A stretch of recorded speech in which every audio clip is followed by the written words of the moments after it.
Basi mtazamaji wa Isaac Kamsau TV na kusalimu hapo ulipo katika jina la Yesu Kristo. Alafu nilikuwa nikwambie hivi, juma ndio hili ama wiki ndio hii, kuanzia siku ya Ijumaa hadi siku ya Jumapili, yaani tarehe 26 hadi tarehe 28. Mtume Daktari Paul Peter Mulau wa kanisa ya Redeemed Gospel Church JCC Likoni Mombasa anayo furaha kubwa kukualika wewe mtazamaji wa Isaac Kamsau TV katika mkutano mkubwa wa Injili. Ni mkutano utakaofanyika hapa Likoni, maeneo ya Ujamaa. Uwanja unaitwa wa Oasis, uko nyuma ya Ujamaa sokoni.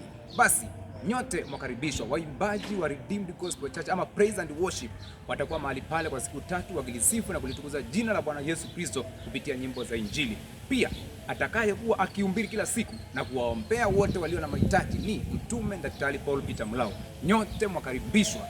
Leteni wote wanaoteswa na kuonewa na nguvu za giza, naye Bwana Yesu atawaweka huru, maana kwake Yesu yote yanawezekana. Basi karibuni nyote na Bwana Yesu awabariki. Until next time, bye bye.